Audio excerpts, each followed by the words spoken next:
Don't clap too hard. I didn't do anything yet.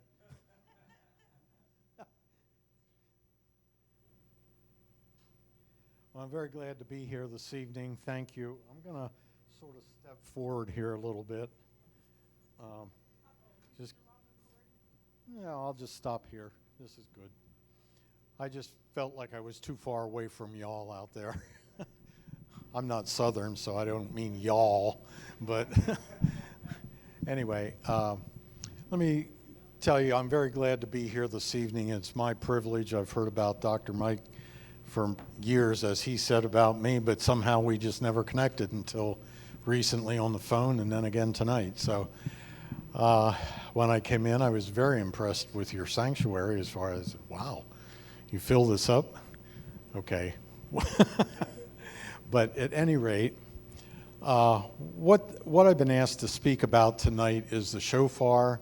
And I feel a number of years ago called me and gave me a mandate that I personally, he wanted me to go out and educate people about the shofar, the proper use of it, when to use it, when not to use it. And at the same time, he sent me out to do this. And I want to make sure I give credit where credit is due, because everybody tells me how wonderfully I play, but you know what? It embarrasses me when I hear that, because I haven't done anything that everybody else in this room couldn't have done by picking it up and going into the end of it. But he gifted me, and I'll never know why. There's a story behind that too, which maybe I'll get into. But one day I was going down to Florida in 1995. There was who remembers the big revival in Brownstown? Yeah, that was quite a deal. Well, after a few weeks, months of that, I said to my wife, and we talked about it, is this the real deal, or is this just a moneymaker for somebody? Sorry, I don't mean to be cynical about it, but it makes you wonder. So we went down, we had the kids with us, and we went camping. We called it a family vacation. We went down, camped, and went to services, and found out that it, yes, in fact, was the real deal. Absolutely. And I met a man at that revival by the name of Dick Rubin. And Dick Rubin, I believe, has now passed away. I'm not sure, but I used to keep in touch with him, but I haven't now for quite a while. But Dick Rubin was their shofar player at the Brownsville church. And so after one of the services, having been a trumpet player since I was 8 or 9 years old, as a child, I had an interest in this. What's this guy playing? What's he blowing into? I had no understanding of this. And so after one of the services, I went and I talked to him and I said, what is this? He says, well, you're obviously not a Jewish boy. And I said, no, I'm not. He says, well, if you were, you would have known what it is, because the shofar is sounded at every Jewish synagogue, every service. So if you've if there's anybody here who happened to be raised Jewish, they would know what it is. But I had no idea what I was getting myself into. And I still would have done it anyway.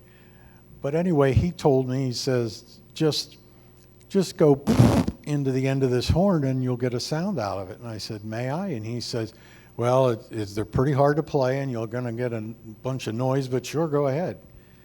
And I'm trying to make sure you understand. I'm being as humble as I can about this. I played it, and that very first day in 1995, the sound that came out, his shofar, was exactly like what you hear me play today. I cannot stand here and say, oh yeah, I practice 24 hours a day. No, I don't. I play when I'm out in a church, or every once in a while get it out and toot around the house or something, but no, I do not practice hours and hours and hours to do this. It's a gift from God, and I make sure that everyone understands that He is who gave me this gift. And so right after I got my own shofar and I started playing it, my wife at that time was in a worship dance team with some other ladies, and they went out to Columbus, Ohio to a big convention called Exaltation, and it was all about the worship arts, dancing and tambourines and shofars and things like that. And so, trying not to make a real long story out of this, I went along, and as I'm going out to the car, I grabbed my shofar, and my wife says, what are you taking that for? And I said, I don't know. I just feel like the Lord's told me to take it. She goes, please don't embarrass me. And I said, all right, I won't. Or I won't try to. So anyway, we get out there and hear who's leading worship but Paul Wilbur. Now, I don't know how many of you are familiar with Paul, but he's the world's foremost messianic worship leader. So I went up to him after he gave this whole talk on shofars, and I went up to him, and he must have thought I was some kind of fuddy-duddy or I don't know what. Because I went up to him afterward, and I said, real innocent like, I said, I can play the shofar. And he looked at me like somebody said to Elvis, I can play the guitar, you know. And he goes, that's nice. And he sort of walked away. Now, no one in here, I don't think, knows me, but my personality is not very outgoing and what's a good word for that? I'm more of an introvert. And so, as he's walking away, I reach out and put my hand on his arm, and I said, no, sir, I don't think you're understanding or hearing me. And as I'm standing there with my hand on his arm, he looks at me like, get your hand off me. And now I'm standing there going, oh, I'm sorry. And I'm embarrassed because I'm like, what am I doing? You know? He says, okay, so you play the shofar. And I said, can I play for you? I don't just blow the shofar. I play it like an instrument. And he goes, okay, so let me hear you. So I played it, and to this day, I close my eyes when I play because I don't want to be distracted by things that are going on. So I close my eyes and I play, and when I'm done playing, I open my eyes, and Paul's standing there with his eyes big and his mouth hanging open. And I'm going, oh my goodness, it was so bad he can't believe I wasted his time. Why do we do that? We always go to the negative, you know. So anyway, he said, I want your name and phone number before you leave here. Well, a couple weeks later, he calls me on the phone, and as they say, the rest is history. For past 25 or 26 years, he calls me on the phone frequently and says, hey, I got this date. I want you to meet me in wherever. And I don't mean just like Philadelphia, Pennsylvania. I mean, he calls me and says, I'll email you an airline ticket to Amsterdam or Korea or, I mean, all over the world, you know. And so for all these years, I've had, again, the great pleasure of not only playing the shofar for the Lord, but playing with Paul, getting paid to play for Paul, and having them pay for my expenses, and I'm seeing the world. It's like, this is a win-win-win-win-win deal. I mean, what am I missing in this story? Well, there's something I'm missing. They're going to send me a bill at the end of the month. I know it. Somebody is. Well, I've just fell in love with doing that, and so now somehow I've become well enough known that people have me speak at churches all over the country. I just played 3 weeks ago at the Jerusalem Prayer Breakfast. I don't know if any of you have heard that, but I played at the one in Hershey, which was real close, and then as soon as that was over, one of the ladies there came to me and said, what are you doing September 9, 10, and 11? And I said, I have to check my book, but I don't know. And she said, well, I'm in charge of the Jerusalem Prayer Breakfast in Indianapolis, Indiana. Will you come out and do what you did for here? Will you do there? And I said, sure. So then now a week later, I get a phone call from age. It's catching up, you know. I don't have senior moments, I have senior days, you know. Anyway, oh, I know. Just last week, in Washington, D.C., the communion for the 50 states, I was supposed to be there and play, and I drove down in the traffic. I don't know if you experienced this there if anybody was there, but traffic was so bad it took me 6 hours to go across town. From the hotel they got me to the mall. I never showed up. And they called me, "Where are you?" And I said, "I'm at the corner of," and I look out in the street sign. I said, "I've been driving for 6 hours and I can't get to you for the traffic." How frustrating it is to sit in a car and watch the green light go by 3 times and you can't move because there's so much traffic. Well, by 4 o'clock in the afternoon, and I'm 2 hours late for the gig, I said, I'm done. I went back to the hotel, checked out, and said, "Goodbye, Washington." Came back to Harrisburg where I live, and I talked to the man later, and they said they'll do different next year. So, whatever. But this is my dream come true because I'm serving the Lord, I'm using the gift He's given me, and I'm getting to play and I enjoy it. Just like this where I was playing this morning, and the people up here on the platform will tell you, we never played together, not a sound before we started tonight. The shofar is a very diverse instrument, and it can play in many styles. The only thing wrong with it is it can only play, if you know music, it can only play the root, the fifth, an octave, and on a good day I can hit an out of tune third above that. But there's no melodies involved. So one day I'm sitting at home thinking, well, if I tuned the shofar so it's in tune with itself, and then got another one that was just a little smaller, now I have two notes back and forth, back to each other. So now you look up here, and you might, I don't know if you can see, but I'll talk about it more. There are 6 of them up here on a stands. They are all different lengths because they are tuned to D, E, F, G, A, and B flat. That makes a D minor scale, which is the main key that most Hebrew music is written in. I didn't know that. It just, God had me do that. So a lot of this ministry has come about by the Holy Spirit leading, and I had no idea what I was doing. So maybe that's the way He wanted it. So that's how it's come about over the past 25 years. I have these horns, and little by little, I'm just fulfilling my dream of playing them all the time with whoever calls me. And I've been fortunate to play with some very big names. So I can give you a little biblical history of the shofar. Genesis 22 is the first mention of the shofar.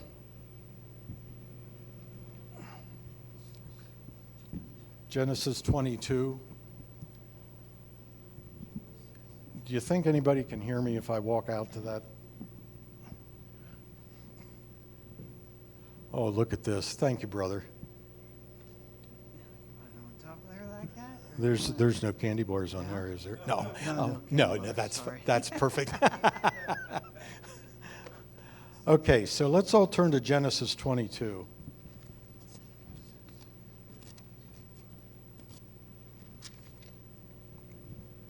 And it's, in my Bible, it's on page 30. And in the word there it says about, and I can paraphrase this, sometimes I just read the whole chapter, but it gets a little long. But basically what I'm going to talk about tonight with the shofar, and you're going to say in a moment, what's that got to do with a shofar? But obedience. Obedience and shofar, there's a tighter connection than you realize. Than I realized until maybe a year ago. Just jumping around here in Genesis 22, God calls Abraham and says, "Abraham, Abraham," and he goes, "Hineni," which is Hebrew for "here I am. What do you want?" And so God says, "I want you to take your son, your only son, take him up to Mount Moriah and sacrifice him." Now, I don't know about you, I think we got other people in here that are parents or grandparents and whatever. What would you feel like if God said to you, and you were absolutely sure of it, God said to you, "Take your son and sacrifice him"? I think I would say something like, okay, funny thing, I think I heard you, but I don't think I heard you right. Why would he do that? Again, it's not about losing the son, it's about Abraham's obedience. But he was obedient. He took Abraham and a couple slaves or helpers and went up to Mount Moriah to build an altar, and then he became prophetic about it because Isaac says to him, Dad, we have the fire and we have the wood and we have the flame and all that stuff, but what are we going to sacrifice? Well, Abraham was wise enough to not say, ha, you. He didn't say that. He said, God will provide. How prophetic is that? He did, because in the next set of the scriptures verses,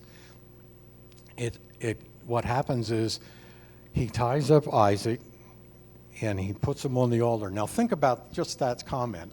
I've taken this chapter and ripped it apart. Isaac was probably in his 20s or 30s maybe at this point in life, and Abraham's 120 or something?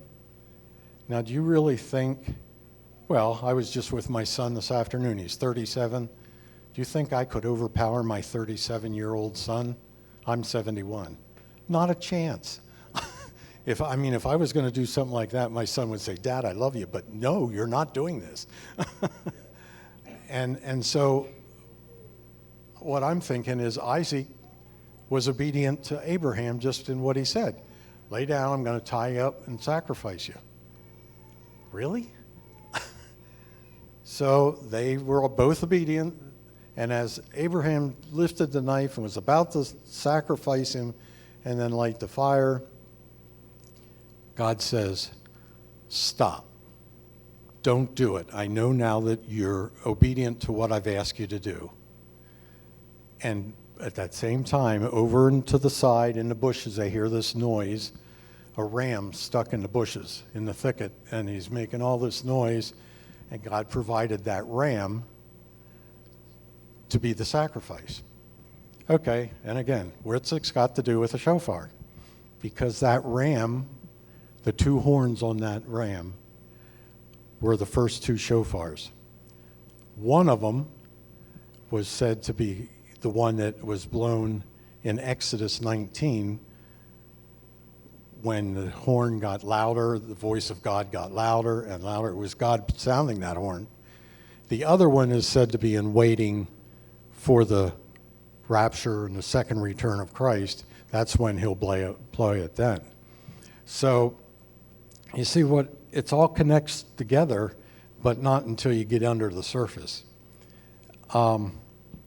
So I don't know, I always, in the early years of this shofar stuff, I sort of always thought I might have a slim chance of being the guy that got called to play the shofar at the rapture, but that's not even sensible to think that way, is it? Yeah, it's worth an ask, isn't it? So anyway, so the one was blown that day when in Exodus when Moses was going up to Mount Moriah again, the voice of God. And that's why I called our ministry that we have the Voice of God Shofar Ministry, because I truly believe when I make a sound on that horn, yes, I'm the facilitator, but it's God's voice that's coming through.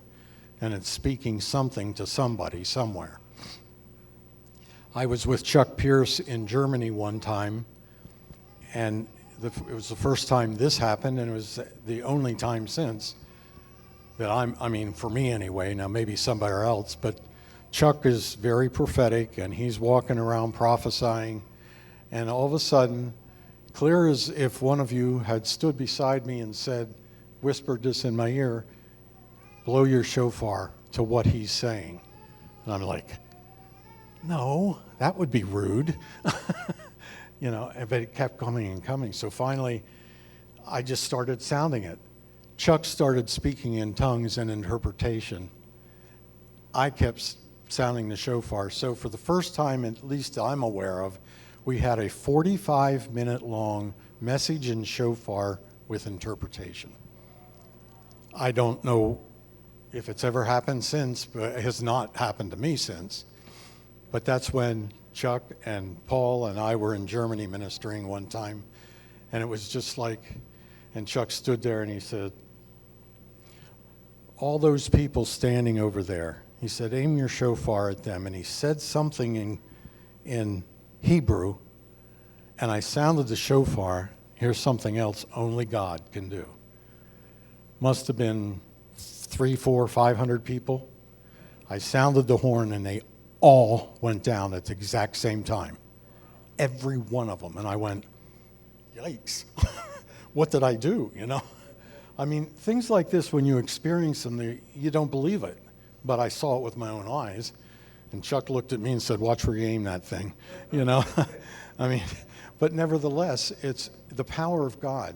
And so all the more reason why I have the ministry named The Voice of God, because when I play, no, not just when anyone plays the shofar, it's the voice of God. That human being is maybe facilitating the playing of it, but it's God's voice that's coming out and God speaking to someone about something. I truly believe that. So anyway, that's where the two shofars started in the Bible, off the ram's horn that was in Genesis, and then it was used in Exodus. And to this day, you can still get shofars out of Israel, only not too many anymore, because the poachers have the kudu antelope is where those horns come from. They are on the endangered species list now because the poachers have taken so many. So I've had trouble getting mine in and out of the airports and through airports because they're illegal in many countries. So they think I'm doing something. Well, when I explain to them what I'm doing, and I was just telling someone earlier tonight that one time I was in an airport and they thought my big black box of shofars that I travel with, they said, are these guns or rifles? Or, no, I guess the word they used was weapons. Are these weapons? And being early on in the ministry, I sort of kiddingly said, well, yes, as a matter of fact, they are. They're, and well, guess how many hours it took me to get out of the airport, They thought for sure I must be a terrorist or something, But I had albums with me and I had ministry papers and stuff. So finally, I guess they gave up and said, I think this guy might be telling the truth. So, but while I'm talking about the shofar, how is it made? It's not just taken off the horn, off the animal, and there's no place to blow it. So on one of these horns,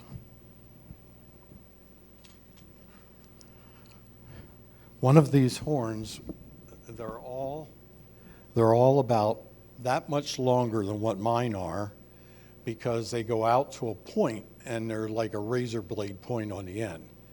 Because remember, keep in mind, when they're still on the animal, it's their weapon, it's their defense, it's how they get their girlfriend, it's how they get the land or whatever they're going after to protect. So what we do is this is really hard to do. I have a micrometer that has a certain size diameter here. We cut it off there, and now it's flat on the end, but the horn is hollow, or else it couldn't be played, so don't be confused. It's not an antler like off of a deer. A deer antler is a solid bone. This is a hollow substance that I'm hesitating to tell you, because can anybody tell me what it's made of? I'm sorry? That's the answer I get all the time, and yeah, that's wrong. I'm sorry, I'm not picking on you. It's just, that's what it looks like. And I've even had people say, is it made of wood? Because it does look like it could be. It's made of keratin, just like your fingernails, your toenails.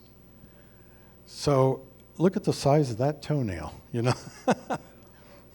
So what I do is, after we cut the end off, what I have to do is drill a hole in the end to make it playable like a shofar. So not knowing where the internal cavity is of where it's open and closed, you don't want to drill it wrong, or else there's no fixing it. So I got this idea one day. I went to my dentist and I said, would you x-ray these so I can see what the inside of these look like? Well, he's a Christian man, and we went, at that time happened to be going to the same church. He said, sure. So I took two of them to his dental office, and we sat him in a chair, and he x-rayed them, and now I could see the inside where it was empty and where it was solid. So I knew where to drill the hole. So, of course, me being the joker that I always am, leaving his office, and I come out in the waiting room, and there's, like half dozen people sitting there waiting for their appointment, and I'm carrying these two shofars like this out through the waiting room, and I turned around and I looked at him and I said, thanks, Doc. I'm sure I'll be able to eat much better now that you got these out of my mouth. And people are looking at me like, oh my gosh, what's wrong with that guy, And my dentist friend said, get out of here before you kill my business, So anyway, that's how we know where to cut or drill the hole. And now the other end is what determines what the pitch is. If you would come up, and you're welcome to do this later, if you look at the mouthpiece end of the shofar, all 6 of these look exactly the same and are the same size because I use a micrometer to get the same size diameter and the same drill hole. I use a Dremel tool to sand it and shape it, so it's very much like a trumpet mouthpiece. There's no foreign mouthpiece in there. There's nothing brass or metal in there. But it's shaped that way. And then how we cut it to a certain length is how we get the pitch. The longer it is, the deeper the pitch. So if you look up here again, at the 6 of them hanging here,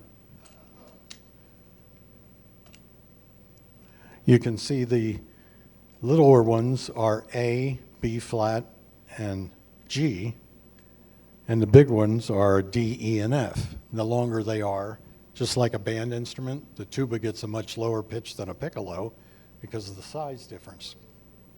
Same principle.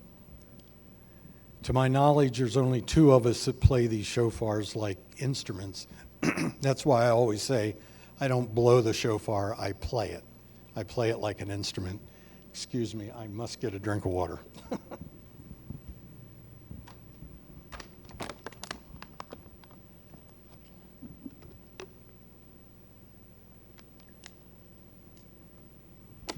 Oh, that's better, thank you. So by cutting them at different lengths, we get different pitches, and we can even tune them. So if you look closely at the horns, some of them have rough cut edges, some of them have very smooth edges, and that's because the biggest one up here, the D, has a very rough edge because we got lucky in that it was just the way it was broken off the animal's skull came out to the perfect pitch of D. That was just a God thing there.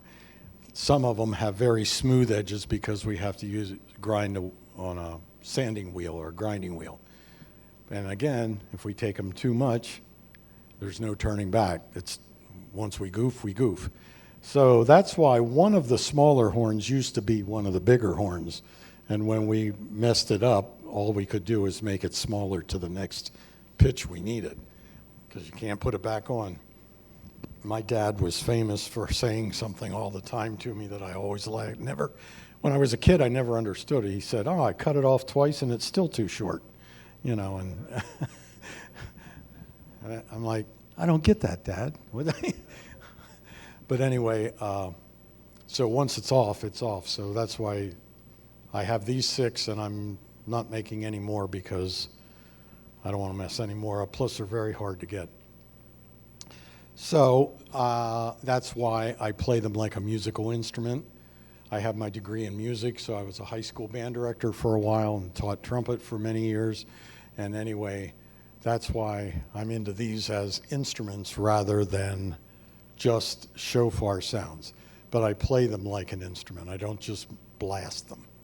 Which brings me to the next thing, if anybody's interested. I don't want to make this a commercial, but back on the table, I have several CDs that I've recorded, and there's a long story behind each of them, if anybody wants it later. But there's also a DVD there of everything you'd want to know, not want to know, more than you'd ever want to care to know about the shofar, as far as playing it, taking care of it, how to play it, when not to play it, things like that. And I always say there's only one catch. It's 2 hours long, and you have to be able to look at me for 2 hours to watch it. So if you think you can stomach looking at me for 2 hours, then thank you. So those are the things that keep the ministry out on the road many times when I'm out ministering or traveling or whatever. So, okay, I talked about where the horn comes from, a little bit of scriptural. Another scriptural example of the shofar is in Judges 7, where Gideon was trying to defeat the Amalekites. And again, if you look at Judges 7 and read, you can get all the details. But what happens there is God sifts through all the men he had, thousands and thousands of men. And he says, split them in half or in thirds, because I don't want you to think you did this by yourself. So half of them went home because they were afraid. Then they had down to some, he said, take them down to the creek and have them get a drink of water. Well, there's two ways. You can stoop down, put your face in the water and drink it, or you could stoop down and go like this with your hand and sort of lap it up into your face. Well, God told him, he said, the ones that do this, lapping the water, and you know why that is? Because when you have your face down in the water taking a drink, you can't see what's coming at you. You know, the enemy could be ready to clobber you and you wouldn't know it until it's too late. So he has all these guys there. There's 100 guys that lap water. And so what he does is he gives them each a shofar and a clay pot and a torch. The torch is being hid by the clay pot over top of the flame, so they go down to the Midianites in the dark, so they're not seen. And when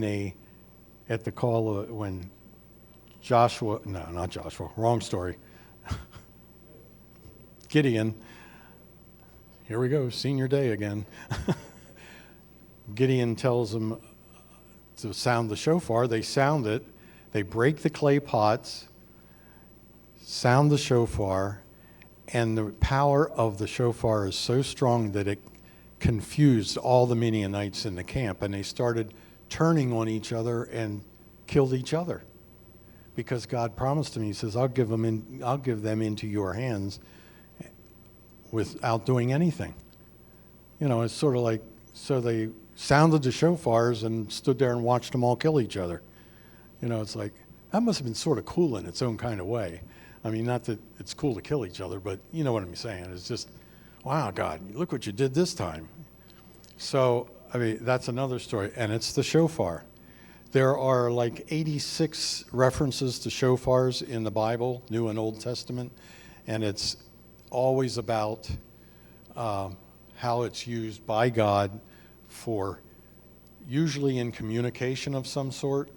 Like some towns would have it, somebody would sound the shofar, and that sound would mean meeting at the center court in 20 minutes, you know, or whatever their code was. And so to this day, the shofar has 4 different calls.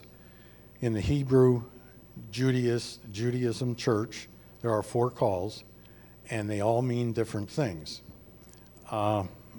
Let me get my paper here. I can demonstrate them for you.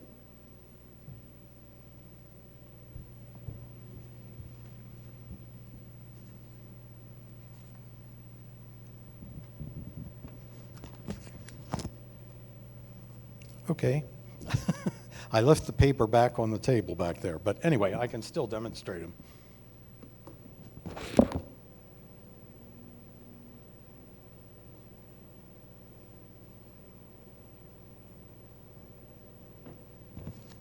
The first one that they use most frequently, and the one that makes up every other call in the beginning, is called tekiah.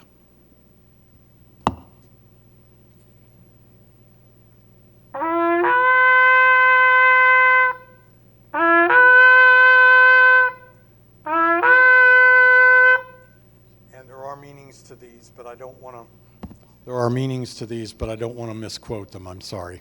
There's a paper back there on the table with them.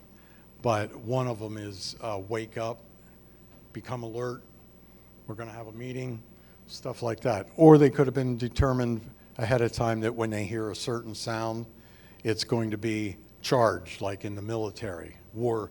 It was their communication device because, of course, back in biblical days, they didn't have cell phones and things like that. Another one of the calls is called Shevarim.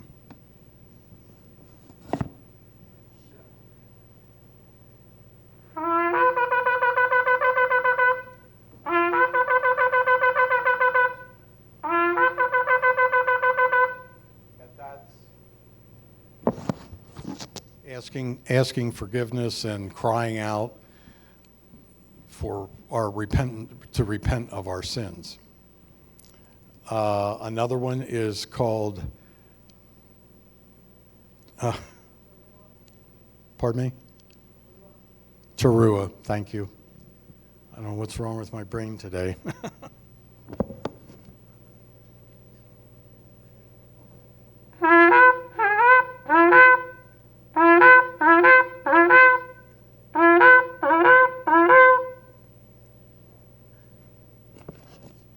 And the final one is called Tekiah Gadola, which is the grand sounding of the shofar. It's one blast and it's very long. This is the one we all want to hear soon. It's the call for the rapture. When we hear something similar to this, it's time. This is not it. This is me playing it. And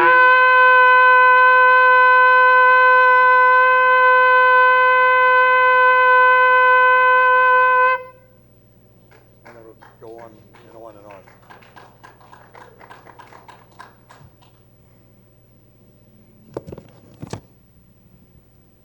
So, I don't know if I've answered questions or created more questions or how far you'd like me to go with this, but I see some heads going like this. So I'm a shofar groupie, so I'm the kind of guy that I'll listen all night, and that's fine, but I realize that this is not the most interesting subject on the earth. But I love to play the shofar as an instrument. I do that with Paul and many other worship leaders, and it's very easy to do in that, just like tonight I come in and I found that pastor's wife was leading worship, and can I join you? Sure, and here we are. And sometimes it sounds like we never practiced, and other times it sounds like we've practiced forever. But I always say any song can be a shofar song. Now, Paul Wilbur always says, no. He's much more critical of it than I am, but that's because I'm the player. So did I say anything that, I know an area I didn't cover was the animal itself. The kudu antelope looks exactly like our Pennsylvania white-tailed deer. They look exactly like that. There are two species, smaller and larger than our deer. And the way you tell them apart is the animal is the color of what we know as the deer, but it has darker brown stripes, 3 of them, around its back and under its belly. So if you won't find any in Pennsylvania. I'm very certain of that. But otherwise they look like deer, except their horns are horns, not antlers. They're not solid bone, they're loose. Did I stir up a question or two? Anything anybody want to know?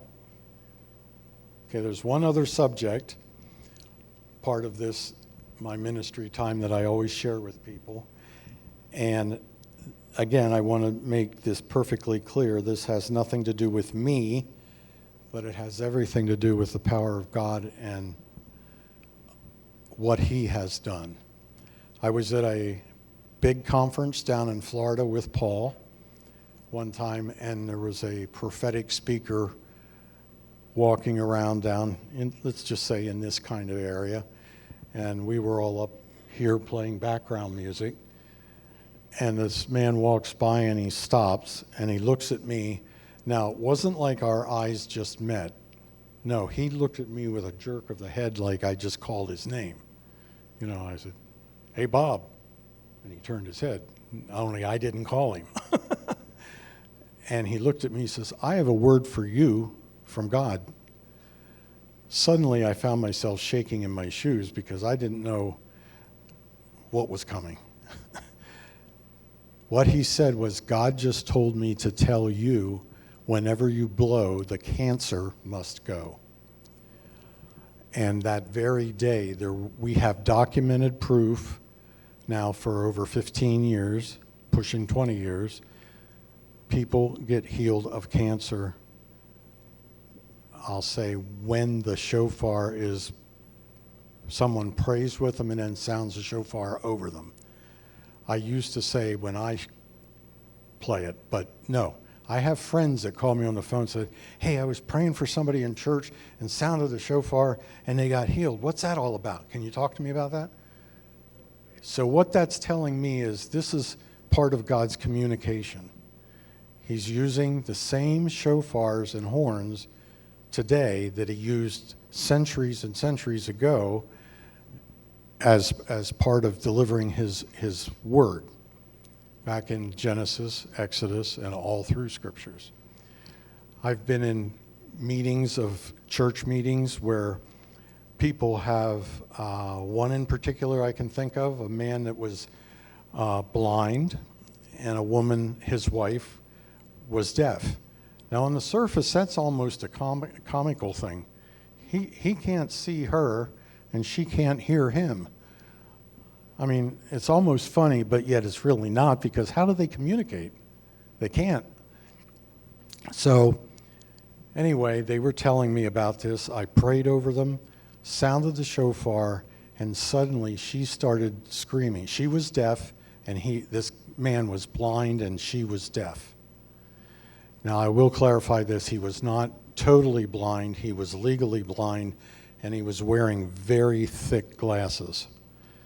And suddenly, when I prayed over them, sounded the shofar, right away she covered her ears and said, "Oh, it's so loud, I can't stand that." And I was amazed. She was deaf a minute ago. And then he was like, I can't see. And that scared me a little bit, because I thought, did I do something? You know what? Well, what it was she said to him, "Take your glasses off," because he had these big, thick glasses. He took the glasses off and he goes, "Wow, I can see." You know, and so that was one healing. Another one that I got a lot of testimonies about was cancer really was being taken away from people. A guy that was at that conference that day stood right in front of me and pointed to my 6 horns, and he'd go, "What's that one sound like? What's that one sound like?" And I thought, okay, this is sort of weird, you know, but every time I played it, he made sure that when I was playing, the end of the horn was somewhere around his chest. And I thought, this is bizarre. I had no idea how bizarre it was going to get, believe me. And so after the conference was over, a week later, so I got an email from the man, said, "Okay, I'm going to explain to you what happened. I was diagnosed with stage 4 cancer, lung cancer. I had golf ball-sized lumps of cancer in my lungs, and they gave me basically 2 months to live. The day after you sounded the shofar and prayed, I had to go to the hospital for a scanning anyway, and I got there, and they could not find any cancer in his lungs. None. Praise God.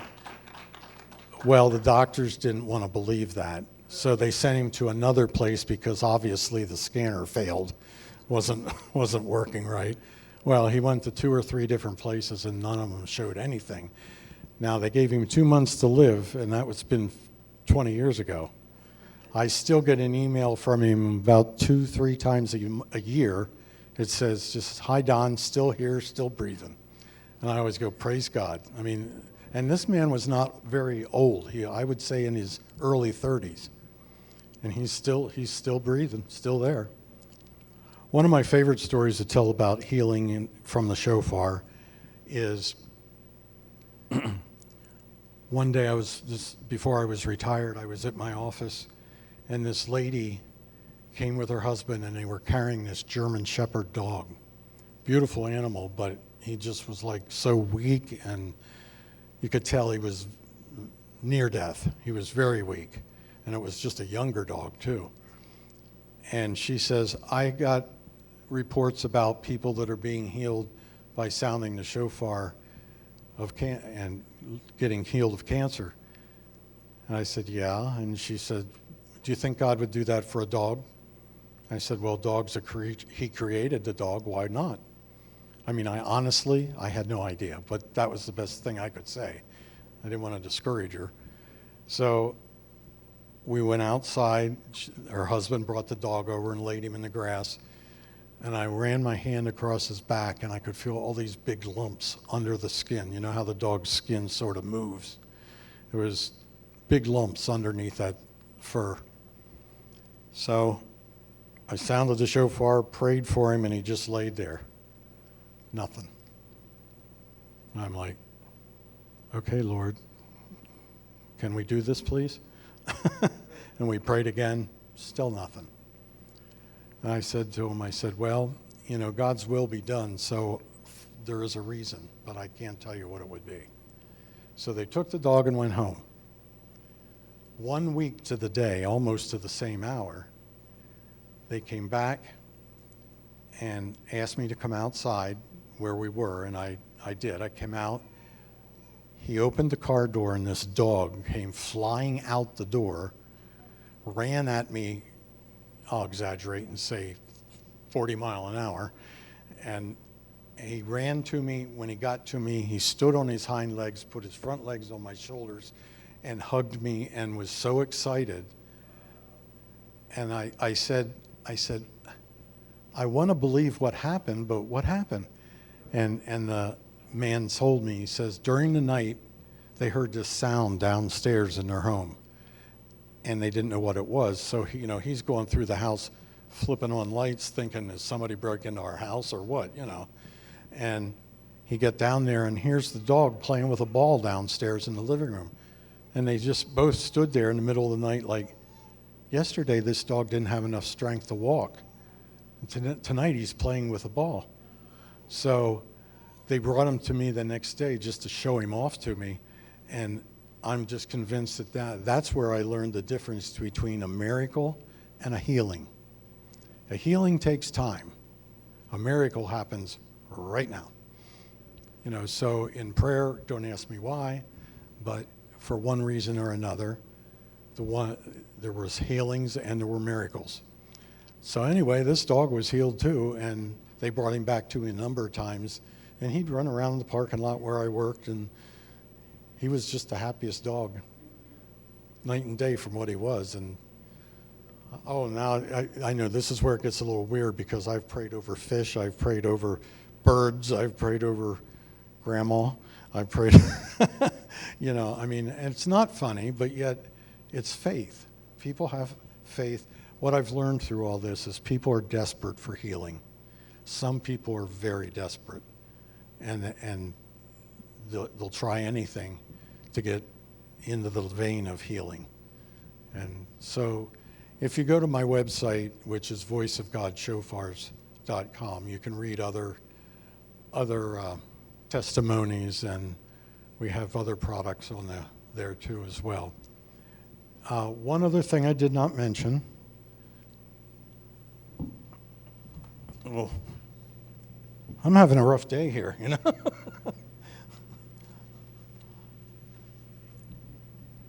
A friend of mine who is also a shofar player one day said to me, he says, you know what, brother, I'm going to sit down and write a book about all these healings and what's going on. I thought about it, but just never did it. So he wrote this book. It's about, I'll say, at least a half-inch thick. And it's all, I don't want to say all, but it's many, many, many testimonies that he wrote, and now he's experienced the same thing. He plays for people and they get healed. So I'd like everybody that can get their hands on one to get a book. He told me since day one, don't sell them, hand them out. So, I mean, he says, so there was about 6 or 8 maybe back there on the table, plus I have this one up here. So if you really think you'd like to have one, you're not stealing it, just go ahead and take it. It's the Blue Aqua book. The CDs that are back there are for sale, and the DVD is for sale as well. There's a stand there with a sign on it, and if somebody just wants to slip the money in the blue bag there, I don't want to I don't want to sound like a sideshow, but I'm trying to think. I think that's probably about all I have to say, unless there's questions. There's always seems to be what I said as questions. I have a book at home that I use for reference of studying. It has 68 different shofar references in it throughout the scriptures. So there's plenty of them there. In your Bible, it may say trumpet. It may say horn.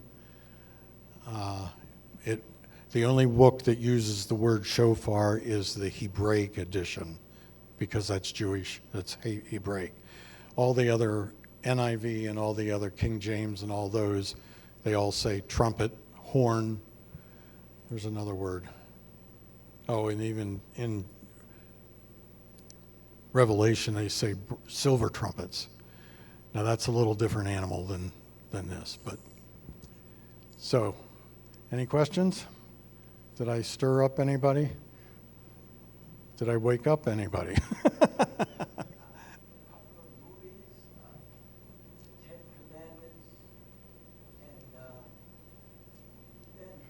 Mm-hmm.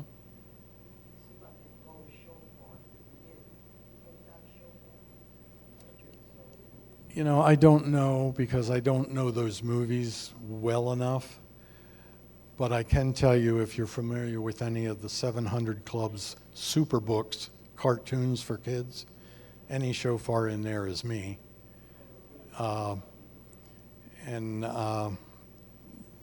have a permanent contract with them that anytime they need a shofar for Rosh Hashanah services or those cartoons or anything, they fly me from Harrisburg down to Virginia Beach in their studios, and we record them, and that's it.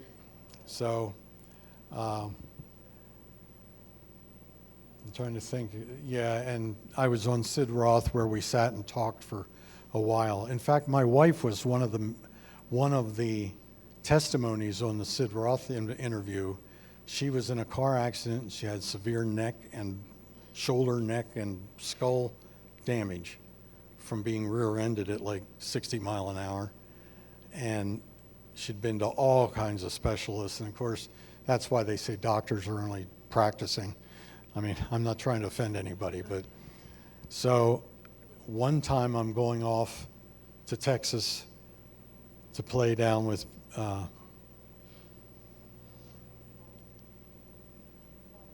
no, it wasn't Paul. I mentioned him earlier. I'm sorry. Chuck Pierce. And for a while, he would bring me down to his ministry in Texas the first weekend of every month. He had services they called First Fruits, and it was a big deal. I mean, really big deal. And he would fly me down. I'd play the shofar for the First Fruits services. He'd fly me back, and it was a good deal. That's all I can say. But I was on my way down there, and my wife was in a lot of pain at that time, and we were going to specialists and praying for her all the time. So just before I left, she said to me, she says, you know, I'm getting a little ticked off about this. And I thought, uh-oh, what'd I do now? And she says, you know, you go out in ministry with whoever you're going with this weekend, that weekend, And when you come back, you tell me about this guy got healed, that guy got healed, this lady got healed, this she got, whatever went on. And she says, what about me? I'm your wife. And I looked at her like deer in the headlights, I had nothing to say because she was absolutely right. So before I left, she said, together, we talked about it, and I said, okay, before I leave to go to the airport, I want you to sit right here. I'm going to pray for you. I'm going to sound the shofar with more enthusiasm and in more meaningfulness than ever before because you're my wife. And I did, and she sat there, and I said, feel any different? She goes, not really. And I went, well, I'll keep praying, and I left. I come home. Now, you have to understand, with her injury she had, she could not lay in bed for over 18 years. When she laid down, she had severe head pain. She always described it as like right where if you could stick your fingers in your ears, they would touch in the middle and then straight down from the top, right where all those points would meet in the middle of your skull. That's where the severe pain was. And that's how she described it. And she could not do escalators, elevators, steps. We always went up and down steps. She would put her hands on my shoulders in front of her. She'd close her eyes, and when we get to the bottom, I'd say, one more step, two more steps, and after she was off the steps, then she was okay. But her vision was so impaired with depth perception, she couldn't go up and down steps. So that's where we were for 18 years. And I come home, she meets me at the airport, and we're walking over to the lobby like where we were going to go out the door. And she says, let's go down the steps. I said, you can't do that. I don't want you to fall and hurt yourself. She goes, watch me. And I went, what's going on? She goes, watch this. So she went down the escalator without even holding the hand things, got at the bottom, turned around, ran up the steps, and went down the escalator again. I said, now you're just showing off. She goes, really? And I said, are you okay? She says, every day after you left, I started feeling better and better with less and less pain until the one day when you weren't home, she said, I dropped a spoon in the kitchen. And without thinking about it, I just bent over and picked it up. She could not do that before because of the head pain. She would always sort of stoop like this to get stuff, She said, and I was down there, bent over and got it, and she says, I didn't have any pain. So, she tried it again and again, and she just kept getting stronger and better. And now it's been 18, 20 years, and she just as healed today as she was then. So God honored that prayer, and God honored her boldness to sort of tell me off and say, hey, I'm your wife. And I got to confess it was a little embarrassing because it never occurred to me.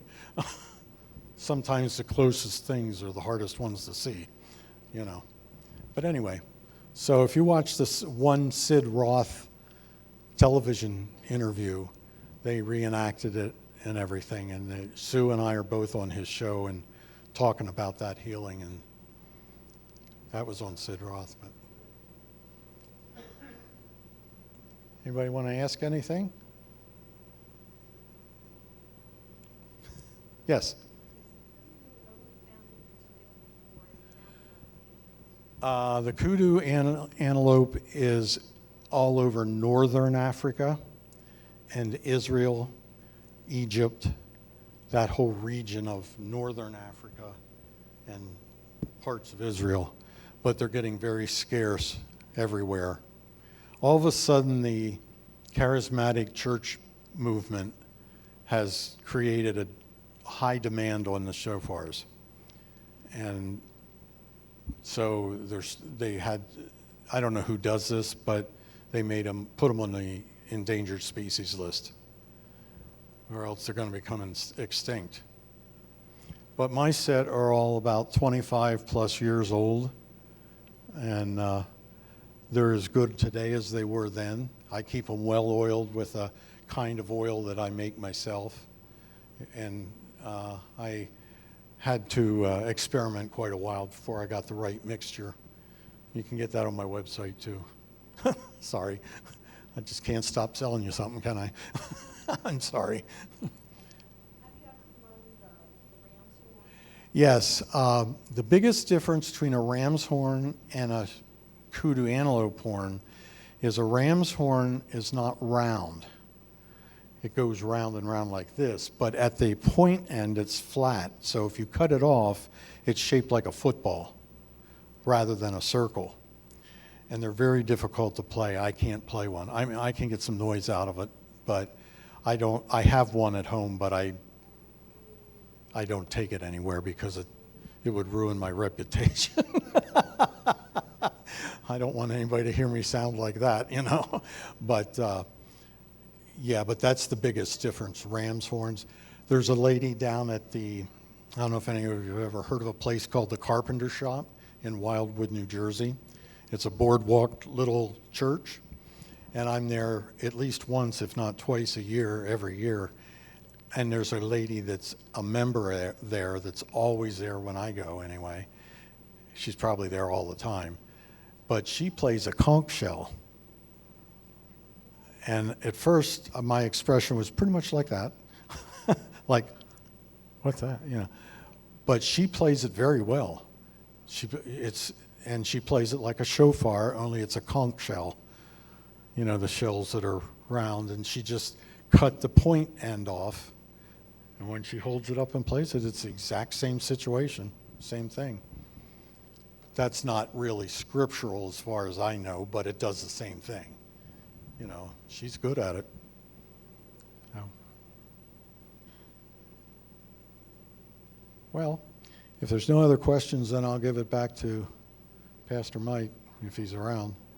Or, well, I don't know what to do from here. You may come up and take a look at the horns. Oh, you want me to play them more? Okay. The latest request I've been getting, other than my CDs back there, is I've gotten like 4 emails in the past couple months. People want a recording of shofar that's perfect for just go to bed and sleep. So it's not blasting it, but it's very, I can, well, anybody can play a shofar with the finesse of a beautiful instrument the same way. And I'll demonstrate that for you too. I can come down here because I don't need a mic for this.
I left it up there because, Wired. anyway. So I'm down here to just play the shofar because I've had all these requests for a CD recording that is music that you would put on in your bedroom to sleep by or to put you to sleep. And I always kiddingly say, you don't need a recording, just let me come and talk to you, you'll fall asleep. But that's probably not completely true. But just to demonstrate the different music.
I can't hear a word he says.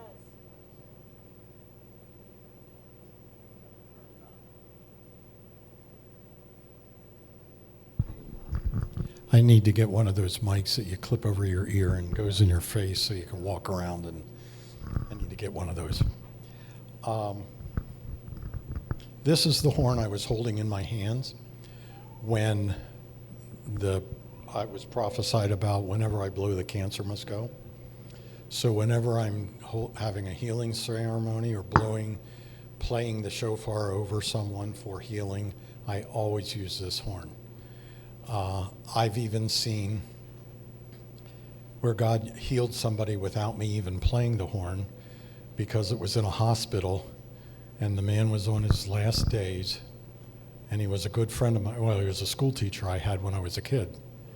And he called and asked if I would come in and pray for him and sound the shofar, because he knew what I was doing. And I said, sure. Never occurred to me that I'm going in a hospital. I'm not going to be able to just stand there and blast this horn. So the whole way to the hospital, I'm praying. I'm like, Lord, what do you want me to do with this? How can this work? Because, I mean, I can play it nicely and try to play it softly, but if I may, Lord, can I just ask that you honor that the same as if I was playing it loud, because there's other people there. So I'm walking through the hospital with the horn in my hand, thinking, what am I going to do? Can't say I got an answer. Just as I was in the room and about to pray for him, the Holy Spirit spoke to me and said, lay the shofar across his chest and he will hold it in his hands. You put your hand on the shofar and pray. I'll receive that as you playing it. I'm like, wow. So that's what we did, and he got a couple more months out of it, but he was elderly, and he was a high school band director I had, and we got to be very good friends over the years. But when it came to the end, I was blessed to be able to give the eulogy at his funeral and sounded the shofar at graveside, and so that was I've had so many blessings. One day I was laying on the floor. I'll ramble all night if you let me, so just somebody can just say shut up when it's time.